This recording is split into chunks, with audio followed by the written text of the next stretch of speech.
Olá, seja muito bem-vindo. Está começando o DC Notícias Web. Você também pode acompanhar conosco através do QR Code que está na tela pelo YouTube. Veja agora os destaques dessa edição. No Dia Mundial de Conscientização do Autismo, Câmara discute políticas públicas para as pessoas autistas. Vamos também falar com uma especialista no assunto sobre o transtorno do espectro autista, o TEA. Cataratas do Iguaçu recebe mais de 500 mil de visitantes no primeiro trimestre do ano. DC Notícias Web está começando.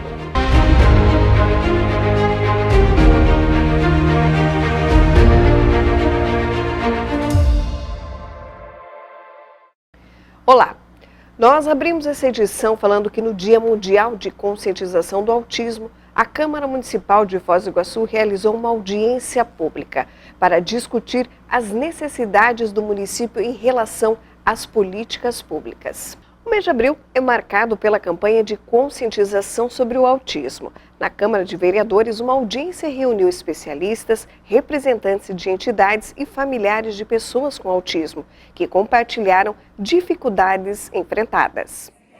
Foi uma audiência muito importante, foram vários encaminhamentos necessários. Essa audiência pública, ela traz aqui vários problemas da nossa sociedade que nós não tínhamos conhecimento, ou tínhamos conhecimento, mas que nós não tínhamos a vivência do dia a dia. Então, o que eu posso dizer é que foi muito importante esse debate e através desse debate nós faremos os encaminhamentos necessários para que a gente possa estar ampliando as políticas públicas com efetividade. O encontro apontou os desafios, direitos das pessoas com TEA e a busca por políticas públicas efetivas para melhorar a inclusão e o suporte à comunidade autista. A palavra certa é essa, né? O desafio. A pessoa com sinais ou mesmo já enquadrada no transtorno do espectro do autismo, né? Ela, em verdade, tem uma série de fatores, uma série de dificuldades que dentro da política de assistência, saúde, a educação, ela precisa ser realmente melhor acolhida, né?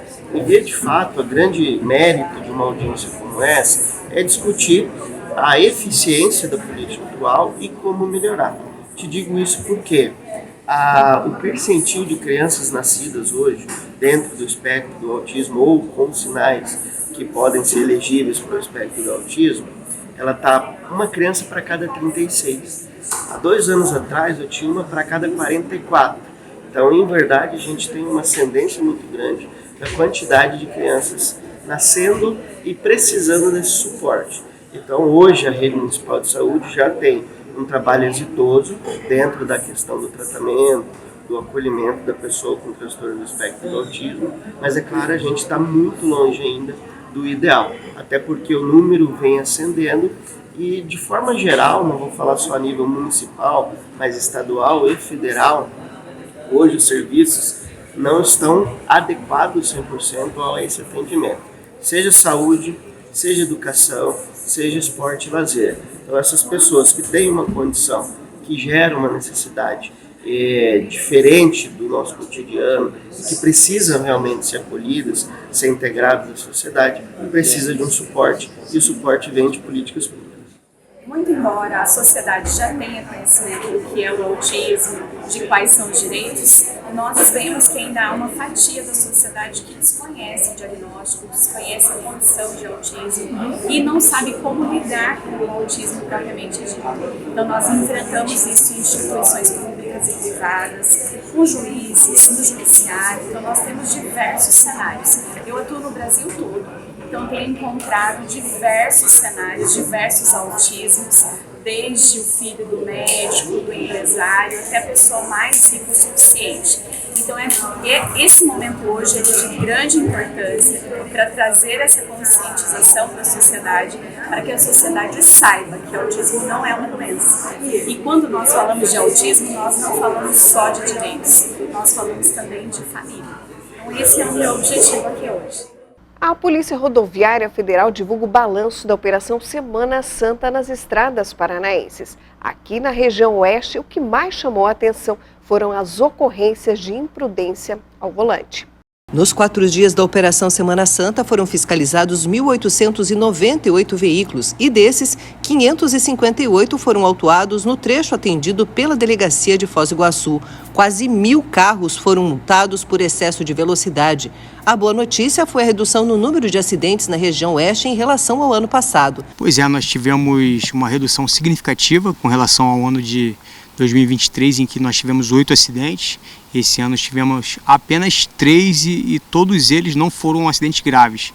Então tivemos 0 acidentes graves. Para a gente é muito importante esse dado. E aí, nesse sentido, né, a forma de atuação da PRF foi preponderante para a gente obter esse resultado. Então nós flagramos cerca de pouco menos de 1.000 veículos em excesso de velocidade, né? Constatamos também 23 veículos que estavam trafegando sob efeito do uso de álcool. Também foi muito importante tirá-los de circulação nesse momento. E foram fiscalizados mais de 400 condutores, oferecido ali o teste de etilômetro para que eles pudessem trafegar, sendo atestado que eles não teriam consumido álcool. Então, para a gente é bem bacana e torna nossas rodovias federais mais seguras.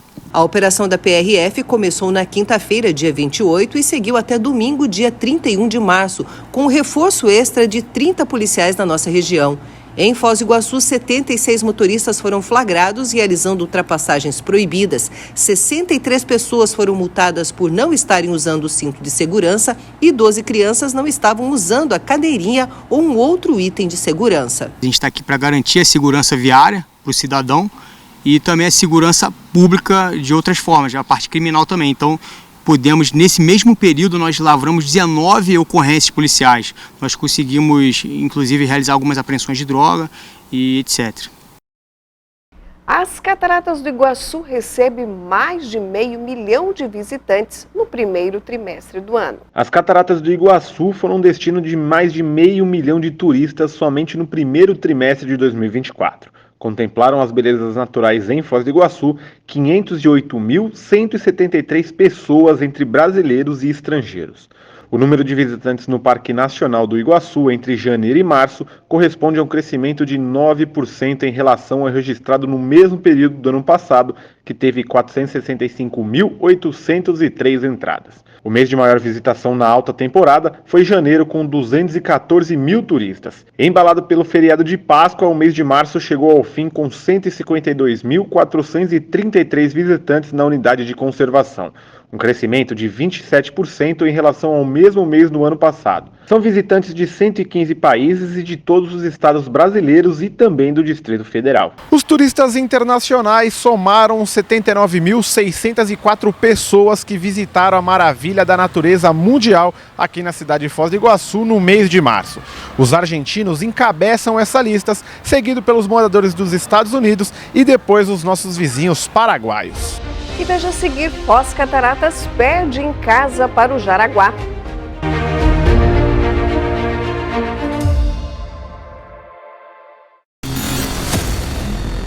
Hoje o assunto é sério, precisamos falar sobre a dengue. A Prefeitura está fazendo a sua parte, mas precisamos da sua colaboração. O cuidado de todos é a chave para combater essa ameaça. Não permita que a dengue entre em sua casa. Elimine os criadouros. Proteja sua casa e sua família. Juntos podemos vencer essa batalha.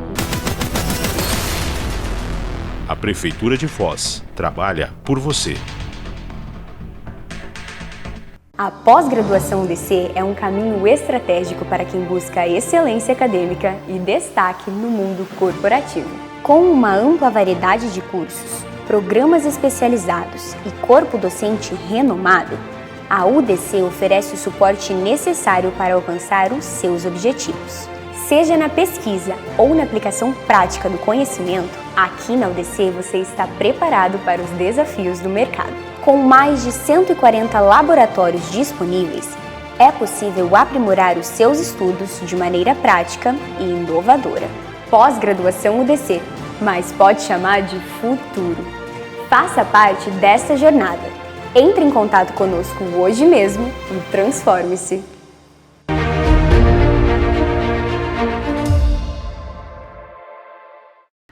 Estamos de volta com o DC Notícias Web, agora falando que para marcar o mês de abril e o Dia Internacional da Conscientização sobre o Autismo, o governo do Paraná promove a partir dessa terça-feira mutirões em todo o estado para a confecção da carteirinha do autista. As ações ocorrerão de forma regionalizada nos escritórios e instâncias avançadas da Secretaria de Desenvolvimento Social Família, responsável pela elaboração de políticas públicas e garantia de direitos das pessoas com deficiência. Olá, minha gente, estamos com o mutirão da carteirinha do autista, a CIPTEA.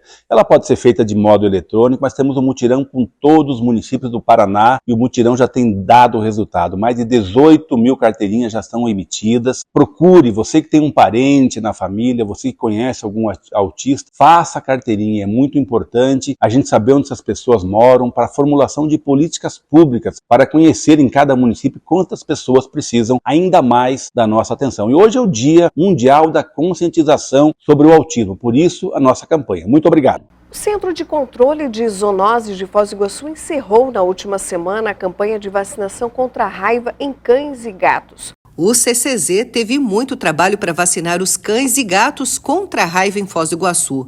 A meta foi atingida. 39.662 doses foram aplicadas desde o início da campanha no ano passado até o encerramento no dia 31 de março deste ano. A ação teve início com 60 pontos fixos em todos os bairros da cidade. Nesta ação foram aplicadas 15.121 doses da vacina. Com a queda na procura nos pontos fixos, o Centro de Zoonoses mudou a estratégia e passou a fazer a vacinação de casa em casa nos bairros onde foram registrados casos de raiva em morcego. O trabalho teve boa adesão dos moradores, com 14.536 doses aplicadas.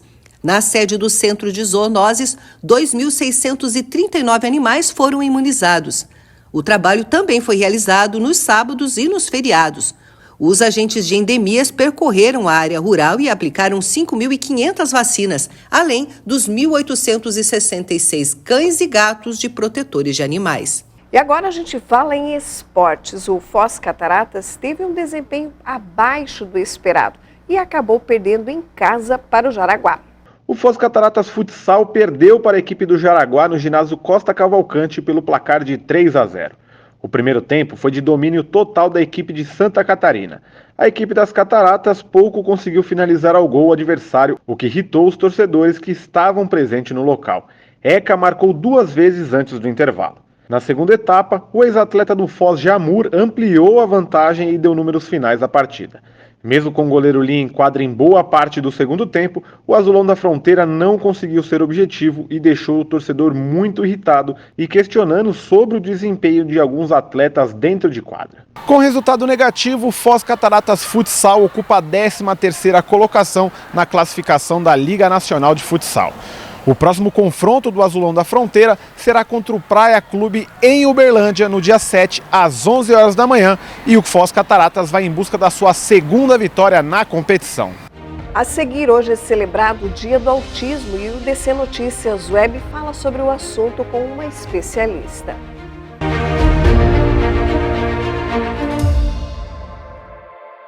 Tem coisas na vida que são fundamentais. Investir na melhor educação é uma delas. Para o Colégio Monjolo, fundamental é apoiar e incentivar o aluno em todas as etapas do conhecimento, trabalhando valores e a satisfação de aprender. Fundamental é saber que o Colégio Monjolo prepara o aluno para todos os desafios deste novo mundo. Colégio Monjolo, fundamental é ser cada vez melhor.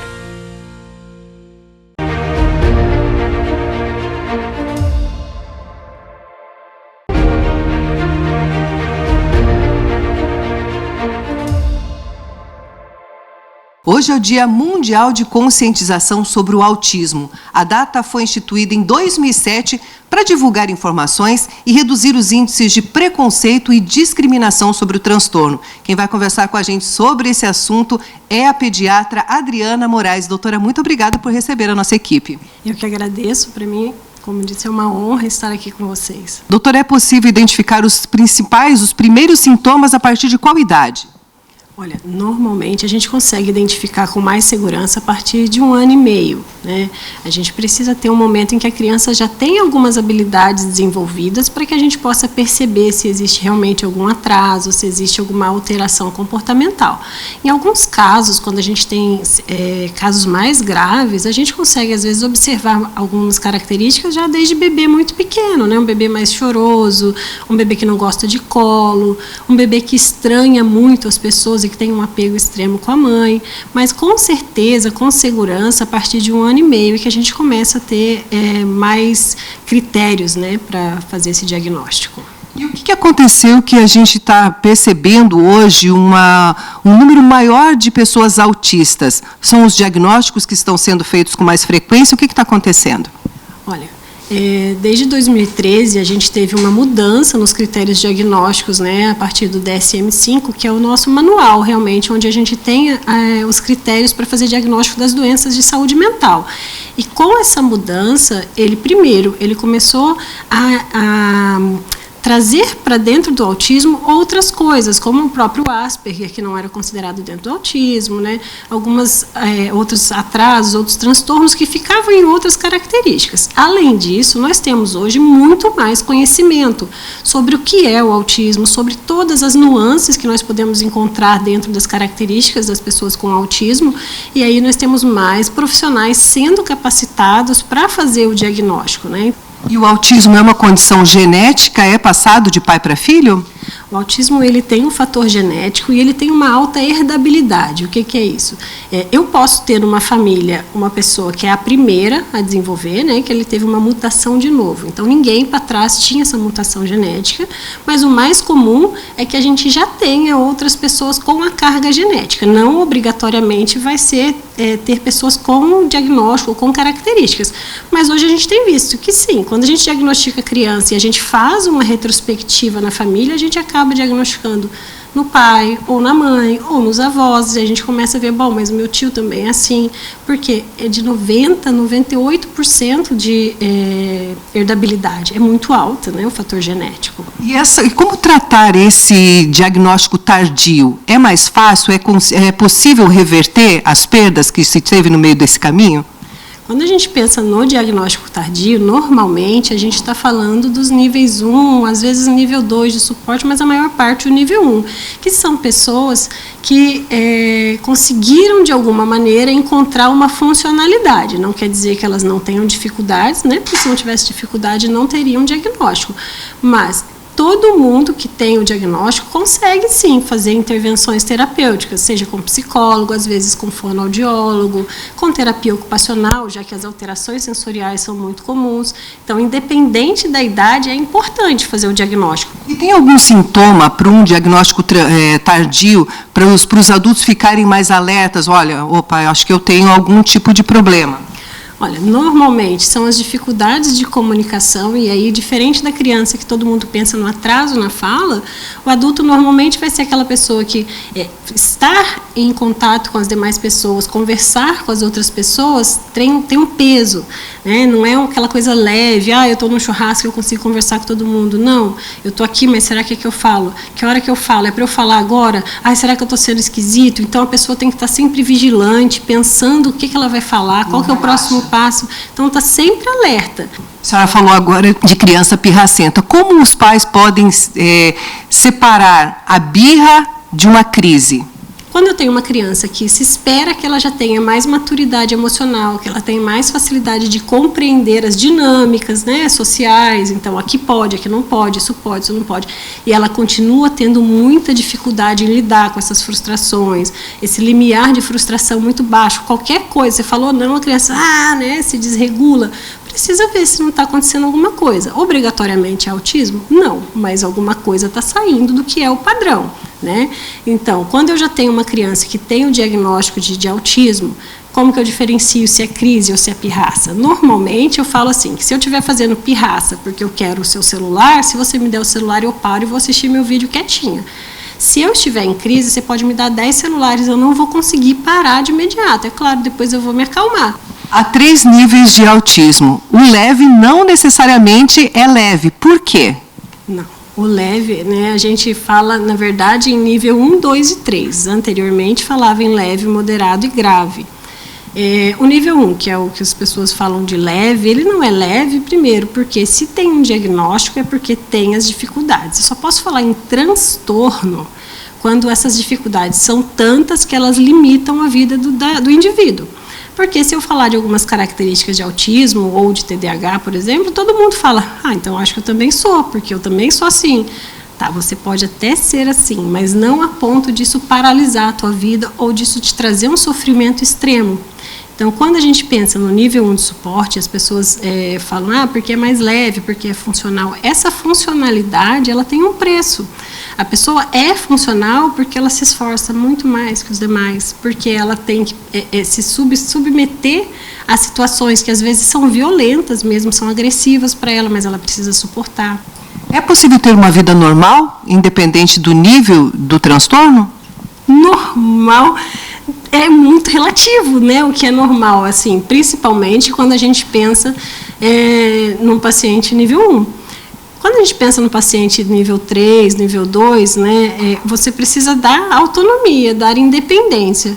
Agora, o que é normal está muito moldado no padrão da maioria das pessoas, né? Então, por exemplo, para uma pessoa autista, de repente, qualidade de vida não é ter uma casona, um carro importado. É ela poder ficar quieta na casa dela, ela poder assistir uma série.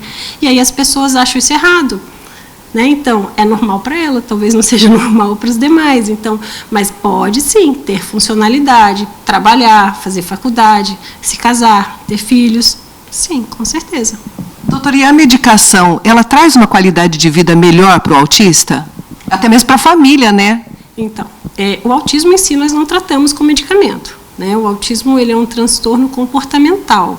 Nós tratamos, né, nós ajustamos comportamento com terapias, mas existem comorbidades que precisam ser tratadas com medicamento, então o TDAH, a depressão, a ansiedade.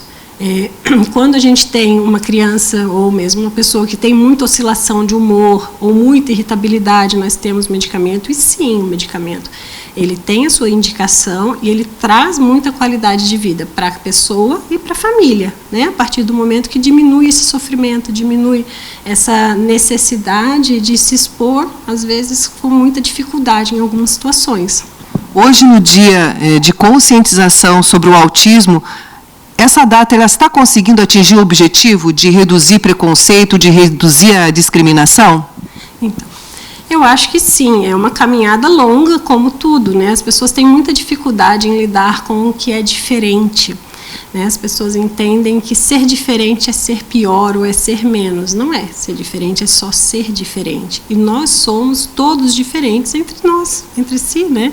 Cada um tem as suas características. Quando nós pensamos no autismo, por que nós temos essa data? Para que a gente possa conscientizar, para que as pessoas comecem a entender um pouco mais o que é e entendam que todo mundo tem direito a trabalho, a dignidade, a autonomia, a estar dentro de uma escola, né, independente do nível, desde que se nós dermos o suporte adequado, se nós dermos condições, essa pessoa vai conseguir ter funcionalidade ali também. Tudo aquilo que a gente não conhece desperta medo. A partir do momento que você fica um pouco mais familiarizado, você sabe lidar melhor, você consegue receber melhor, você tem menos medo de se aproximar. E aí a gente começa a ter o que a gente chama de inclusão. Doutora, muito obrigada por participar do DC Notícias Web. Eu que agradeço, para mim foi uma honra e eu espero que nós possamos levar essa mensagem a cada vez mais pessoas para que nós possamos cada dia mais valorizar as capacidades e respeitar os limites.